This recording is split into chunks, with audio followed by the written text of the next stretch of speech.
she did look to her coach a lot, and she worked with her coach after the full-day shooting. Marilyn Monroe was the most famous woman on the planet, but her final act was a tragedy that even Hollywood couldn't script. She had 3 husbands, no children, and a world of admirers. Yet when the smoke cleared on her $100 million legacy, her entire fortune didn't go to her family, her lovers, or even a charity. Instead, a 3-page will handed the keys to her life to a person she barely knew. Someone who would eventually sell off her most private belongings to the highest bidder. So, how did a complete stranger end up owning the rights to Marilyn Monroe's very name? And what happened when the people she actually loved were left with nothing? Stick with us as we go inside the final high-stakes mystery of the blonde bombshell that the history books tried to hide. Before the blonde bombshell, a childhood without anchors. Before the world ever knew the name Marilyn Monroe, before the platinum hair and the spotlight that never blinked, there was a baby girl born Norma Jean Mortensen on June 1st, 1926, inside Los Angeles General Hospital in Boyle Heights, a neighborhood far removed from the fantasy Hollywood would later sell in her image. Her beginning was not glamorous, it was complicated. Her mother, Gladys Pearl Baker, had her own unstable start. She was born in Mexico to American parents from Indiana and Missouri, who soon returned to California while she was still an infant. By 14, Gladys was already married to a man 9 years older. The marriage was marked by abuse. There were 2 children, Robert and Bernice, and eventually a divorce. But the divorce did not end the chaos. Soon after winning custody, her ex-husband kidnapped the children and took them to Kentucky, cutting Gladys off from them and leaving wounds that never really closed. Years later, Norma Jean would not even know she had a sister until she was 12. She would not meet Bernice until her late teens. That alone tells you how scattered her early world already was. After the divorce, Gladys found work as a film negative cutter at Consolidated Film Industries. In 1924, she married Martin Edward Mortensen. The union lasted only months, though the legal divorce dragged on for years. When Norma Jean was born, Mortensen's name, misspelt as Mortensen, appeared on the birth certificate, even though most believe he was not the father. Behind that paper trail was another story. Biographers would later point toward Charles Stanley Gifford, Gladys's superior at RKO Studios. There had been a quiet affair in 1925. Another secret folded into a life already full of them. And yet, for a short stretch, there was something like calm. Gladys placed little Norma Jean with foster parents Albert and Ida Bolander in Hawthorne. It was a religious household, steady, structured. For the first few years, her life had routine, church, discipline, and a sense of safety. Gladys lived nearby for a time before work pulled her back into the city, leaving weekend visits as the only bridge between mother and daughter. In the summer of 1933, Gladys tried to build something permanent. She bought a small house in Hollywood with borrowed money and brought Norma Jean to live with her. They shared the space with lodgers, actors chasing their own dreams. The house was filled with ambition, but not stability. Then, in January 1934, the fragile balance shattered. Gladys suffered a mental breakdown. She was diagnosed with paranoid schizophrenia and moved from a rest home to the Metropolitan State Hospital. It was the beginning of a cycle of hospital stays that would last the rest of her life. And just like that, Norma Jean became a ward of the state. Her mother was still alive, but no longer able to care for her. Grace Goddard, a friend of Gladys, stepped in to handle the practical side of things. But paperwork cannot replace a parent. The years that followed were marked by movement, uncertainty, and silence. For 16 months, Norma Jean stayed with the Atkinsons. That period may have included abuse, a possibility that adds weight to the way she grew quieter. How I behaved with a poor little man who wouldn't harm a fly. She developed a stutter. She retreated into herself, as if shrinking might make her safer.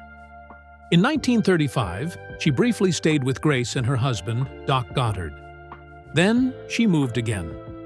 By September, she was placed in the Los Angeles Orphans' Home, a place described as clean and well-run. Yet, to her, it felt like proof that she had been left behind. Grace became her legal guardian in 1936, but did not remove her immediately. When she finally did in 1937, the return to the Goddard home was short-lived because of further alleged misconduct. Norma Jean moved again, staying with relatives and friends across Los Angeles and Compton, never long enough to feel anchored. This was the pattern of her childhood. Not toys and birthday parties, but suitcases and new addresses. And somewhere in the middle of that instability, a dream began to form. She would later explain that she did not like the world around her because it felt harsh and grim. When she learned what acting was, she knew that was what she wanted. Some foster families would send her to the movies just to get her out of the house. She would sit there alone from afternoon into night, right up front, staring at a screen so big it swallowed everything else. In that dark theater, she felt something close to comfort. In September 1938, she found a more steady home with Grace's aunt, Anna Lower, in Sawtell. She attended Emerson Junior High. She went to weekly Christian Science services. She wrote for the school newspaper and showed promise with words, even if her grades were average. But stability never stayed long. By early 1941, because of Anna's declining health, she returned to live with the Goddards in Van Nuys and began attending Van Nuys High School. She tried once more to settle into a normal teenage rhythm. Then, in 1942, the company that employed Doc Goddard relocated him to West Virginia. California child protection laws would not allow them to take her out of state. That meant she faced being sent back to the orphanage. There was only one way around it: marriage.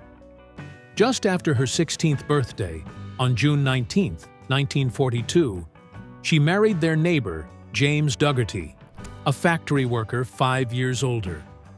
She left high school, not because she was in love, but because she needed a way to avoid returning to the system that had defined her childhood. It was a practical decision dressed up as romance.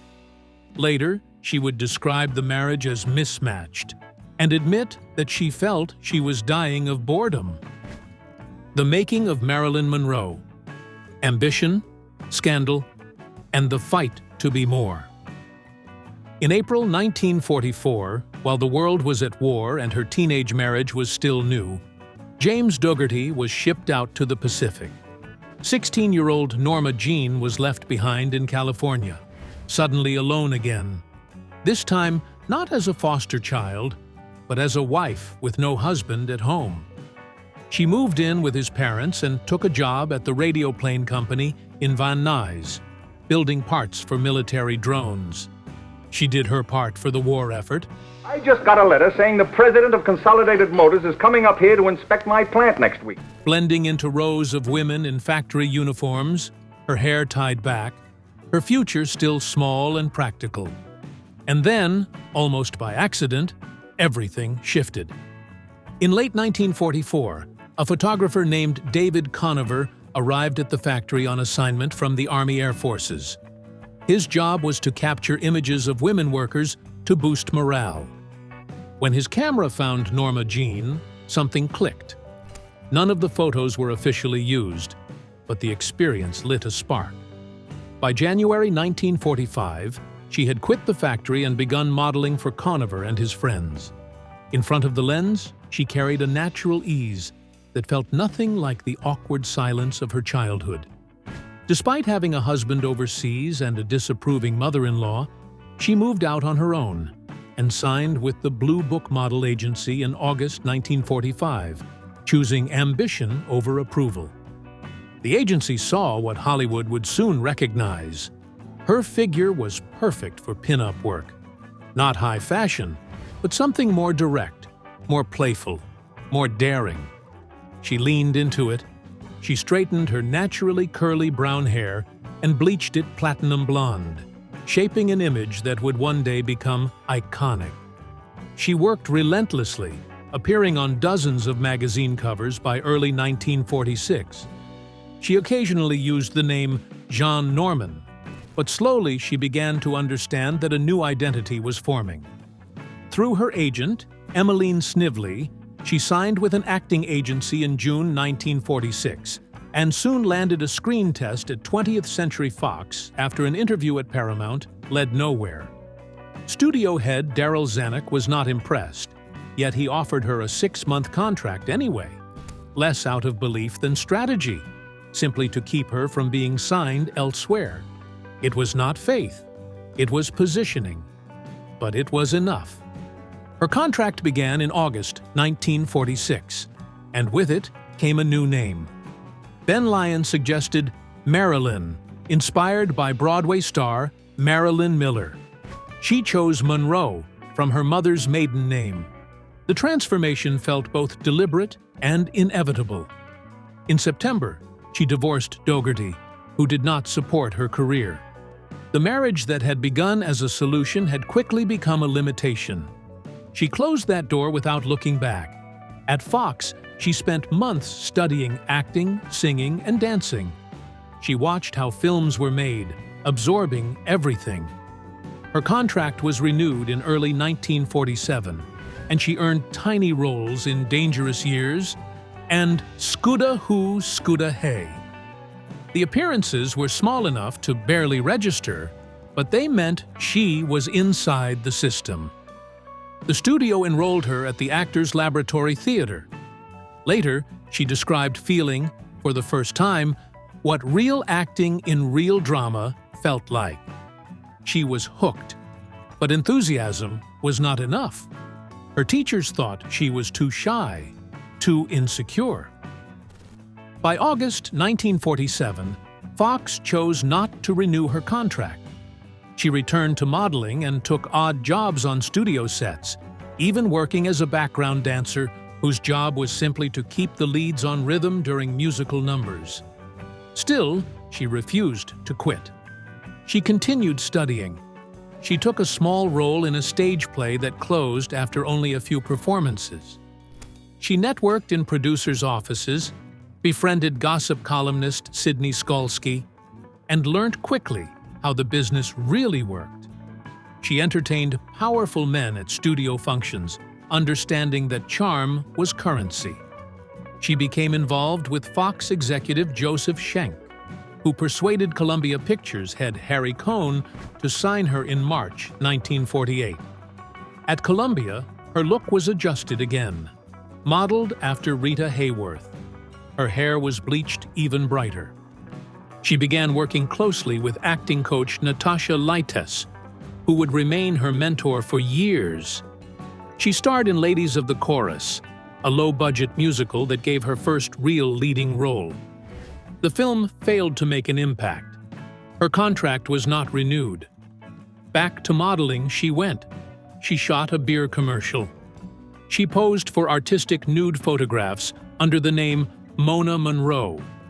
She was comfortable with her body and practical about her choices, doing what she believed she had to do. During this uncertain stretch, she met Johnny Hyde, vice president of the William Morris Agency. He became both mentor and lover. Through Hyde, she secured small roles in major films, including All About Eve and The Asphalt Jungle in 1950. Both films were critically acclaimed. Her screen time was brief but noticeable. In All About Eve, Bette Davis recognized something in her. an ambition and seriousness that cut through the surface. Even with only minutes on screen in the asphalt jungle, critics began to see her not just as a model, but as a performer with presence. In December 1950, Hyde negotiated a 7-year contract with 20th Century Fox. The deal offered stability, but it also gave the studio the power to drop her at the end of any year. Only days later, Hyde died suddenly of a heart attack. She was devastated, just as her career was beginning to rise. In 1951, she appeared in a string of Fox comedies. She was often cast as the sexy addition, rather than the central force. Still, critics began to take notice. Some called her superb. Others labeled her one of the brightest up-and-coming actresses. Fan mail poured in by the thousands each week. Soldiers in Korea voted her Miss Cheesecake of 1951. The Hollywood Foreign Press named her the best young box office personality. The public was already captivated. Her private life moved just as quickly. There were brief romances with directors and actors. Then, in early 1952, came a highly publicized relationship with baseball legend Joe DiMaggio. Two icons colliding in full view of the press. That same year, a nude calendar she had posed for in 1949 resurfaced, threatening scandal. Instead of denying it, she admitted the truth. She explained she had needed the money. The honesty won sympathy and turned potential disaster into greater fame. Soon, she was on the cover of Life magazine, labeled the Talk of Hollywood.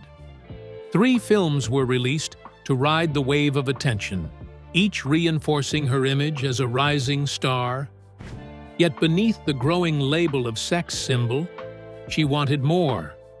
She studied with Michael Chekhov and mime artist Lotte Goslar, pushing herself beyond roles written to highlight her body. She took on more serious parts in Clash by Night and Don't Bother to Knock. She spent time in a fish cannery to prepare for one role. She stepped into darker material to prove she could handle emotional weight. Reviews were mixed, but many saw promise, a sense that she could move beyond the blonde stereotype. Still, studios continued to typecast her in comedies that leaned heavily on her looks. She was presented in bathing suits, cast as the naive secretary, the unaware beauty, and the walking punchline built around desire. Publicity stunts followed. Revealing dresses, bold remarks to gossip columnists, a carefully controlled scandal that kept her name circulating. By the end of 1952, she was widely considered the IT girl of the moment. Behind the scenes, tension was building. She was often late. She was anxious, unsure of her lines, demanding multiple takes until she felt the scene was right. She relied heavily on acting coaches, frustrating directors who saw her as difficult rather than driven. Part of it was perfectionism. Part of it was low self-esteem. Part of it was stage fright that never fully left her. And part of it was a response to the way she was treated on set. Talked down to, underestimated. She struggled with insomnia and anxiety. She turned to pills and alcohol to cope, habits that would grow heavier in later years, even as she insisted she simply wanted to do good work. What the audience saw was glamour and confidence. What was really unfolding was a woman fighting to be taken seriously in a system that preferred her simple, silent, and smiling. And the higher she climbed, the more fragile the balance became. Fame was arriving fast, but control over her own story was still just out of reach. Marilyn and the Kennedys, the affair that ended in silence. On August 5, 1962, the world woke to a headline that felt impossible. Marilyn Monroe was dead at 36. She had been found in her Los Angeles home. The cause was listed as a barbiturate overdose. The official ruling read, probable suicide. But from the beginning, nothing about it felt simple. By the time she died, Marilyn was no longer just a movie star. She was connected to power, to politics, to whispers that stretched far beyond Hollywood. And once those whispers began, they never stopped. In the months leading up to her death, her personal life was unraveling. 3 marriages were behind her. Loneliness pressed in. Rumors swirled that she had been involved with President John F. Kennedy and his brother, Robert Kennedy. The rumors only grew louder after that unforgettable night in May 1962, when she stepped onto the stage at Madison Square Garden and sang a slow, breathy happy birthday to the president before thousands. On the surface, the performance seemed playful. Underneath, it carried weight. When a rare photograph surfaced showing her near the president after the event, speculation deepened. People began to ask what had existed behind closed doors. By then, stories were already circulating. Secret meetings, late-night phone calls, promises that may have been made and broken. There were claims that she felt discarded, that she had been passed between powerful men who could not afford scandal, that she had threatened to speak publicly about what had happened. Whether those threats were real or exaggerated almost stopped mattering. The idea alone was explosive. On the night she died, the timeline became the center of endless debate. There were reports of arguments, reports of phone calls, reports that Robert Kennedy had visited her that day, that the conversation had been heated, that she was emotional, angry, hurt. Some later claimed recordings existed, suggesting raised voices and tension. Others insisted there was no proof of murder, only a woman overwhelmed by rejection, struggling with pills she had long used to cope with insomnia and anxiety. What is clear is that Marilyn had been fragile for some time. She was caught between wanting love and wanting control, wanting to be taken seriously yet constantly being reduced to an image. And that image made everything more dangerous. If she had indeed been close to the president, even briefly, the fallout could have been devastating in an era when image was everything and secrets were guarded fiercely. There were claims of a cover-up, not necessarily of murder, but of embarrassment, of damage control, of ensuring certain details never reached the public. Investigations were criticized. Interviews were allegedly never conducted. Pieces of the story seemed left untouched. The gaps only fueled suspicion. Even years later, some insisted powerful people had simply made problems disappear.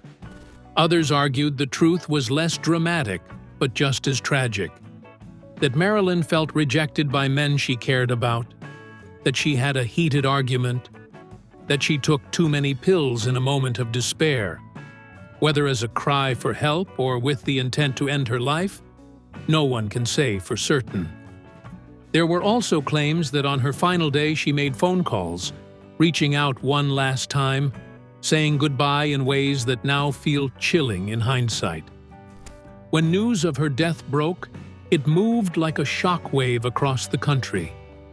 Fans struggled to reconcile the luminous star on screen with the woman alone in her bedroom. In the decades that followed, books, interviews, documentaries, and sealed files continued circling the same questions. Was she silenced? Was she overwhelmed? Was it neglect? Was it something darker? Some investigators later suggested certain circumstances may have been deliberately obscured, not necessarily evidence of murder, but signs that protecting reputations mattered more than exposing every detail. Even those who believed the Kennedy connection was real often stopped short of accusing them of killing her. Instead, they described emotional chaos, rejection, and a woman pushed to the edge. Marilyn Monroe's death was ruled a probable suicide. Yet for more than 60 years, the questions have refused to fade with her. Desired by millions, understood by few, the loves of Marilyn Monroe. Over the years, Marilyn Monroe's love life has become just as layered and debated as the mystery surrounding her death. Every name attached to hers added another thread to a story already tangled with fame, power, and longing. Long before the presidents and the headlines, she was still Norma Jean Baker, just 16 when she married Jim Doherty in 1942. He was a high school classmate and neighbor. The marriage was born more from circumstance than romance, a way to avoid returning to the orphanage rather than a sweeping love story. At first, it looked steady, simple, almost safe. Then the war pulled Doherty into the Merchant Marines, sending him overseas while she stayed behind. She stepped into modeling. She stepped into ambition. And as her world began to expand, theirs began to shrink. By 1946, the marriage was over. Doherty would later insist that if he had not gone to sea, she might still be Mrs. Dougherty. The comment sounded less like certainty and more like wishful thinking. On the set of Ladies of the Chorus in 1948, she crossed paths with comedian Milton Berle. He later claimed they had a short affair, even though he was publicly involved with someone else at the time. Years afterward, he described her not as reckless or careless, but as a woman who understood her worth, someone who respected herself and carried herself like a lady, even while navigating an industry that often treated her as disposable. Around that same period, she met Natasha Lytess, the acting coach who would become one of the most intense relationships of her early career. Their bond was so close that it sparked constant rumors. The connection blurred professional lines and became deeply personal. Marilyn leaned on Lytess heavily. At times, she refused to film scenes without her nearby. She even moved into Lytess's home while preparing for a role. The closeness raised eyebrows, especially as Lytess grew openly hostile toward the men in Marilyn's life. Marilyn once admitted that her coach became jealous of the men she dated, joking that she behaved like a husband. Speculation about the true nature of their bond never fully disappeared.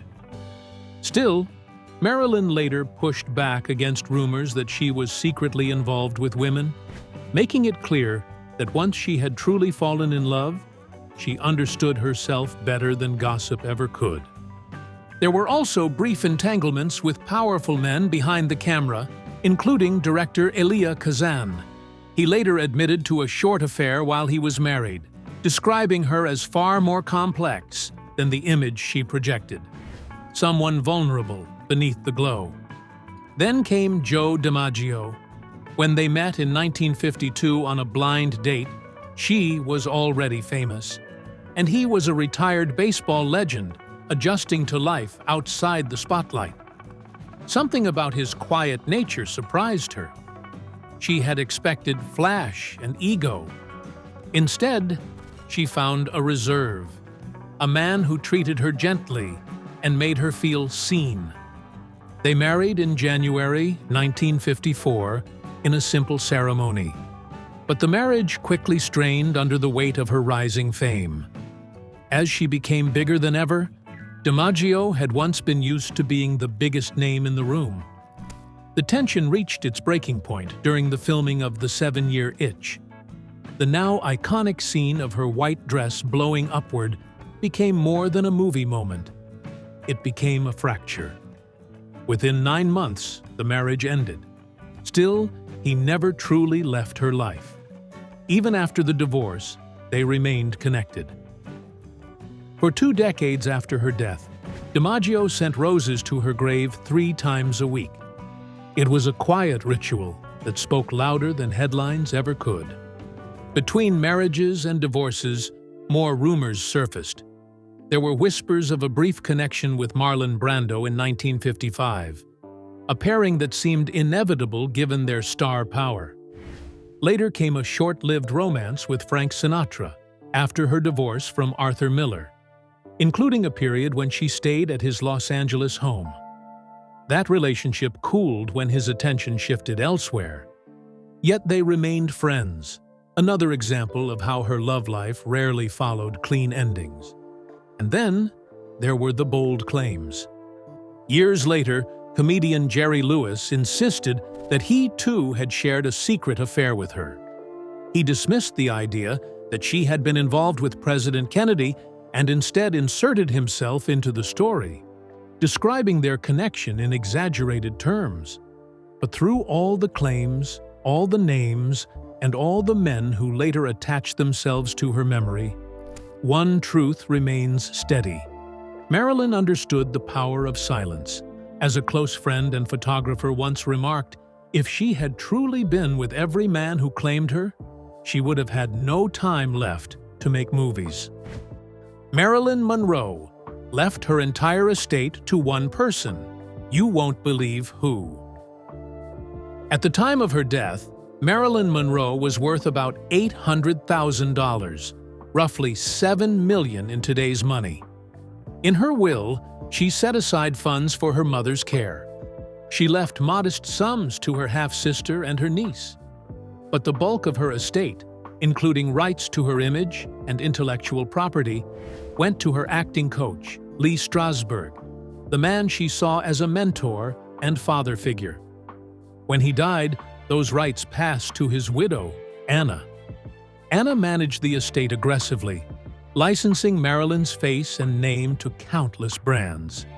Campaigns, collectibles, products, an entire machine built around an image that continued earning long after the woman herself was gone. In 1999, her personal belongings were auctioned for more than $13 million. Handwritten notes, dresses, intimate fragments of her life, sold to the highest bidder. The iconic dress she wore while singing to the president sold for over $1 million that same year. Decades later, it reappeared on another famous body at the Met Gala, proof that even in death, Marilyn Monroe remained currency. In 2011, the rights to her intellectual property were sold again, this time to a major brand management company. She became not only a legend, but also a global business. Year after year, she ranks among the highest-earning deceased celebrities. Nearly 100 brands have used her likeness to sell something. And that may be the final irony. The girl who grew up moving from house to house, searching for stability and love, left behind an empire controlled by others, an image turned into a marketplace. In death, Marilyn Monroe became both myth and machine. A woman who once felt powerless ended up embodying one of the most powerful images in modern history. More than 60 years later, the world is still buying her smile, still replaying her voice, still debating her final night, still trying to understand how someone so adored could have felt so alone. Were you a fan of Marilyn Monroe? Let us know in the comments below. Don't forget to like, share, and subscribe. Also, click the next video shown on your screen. You will enjoy it.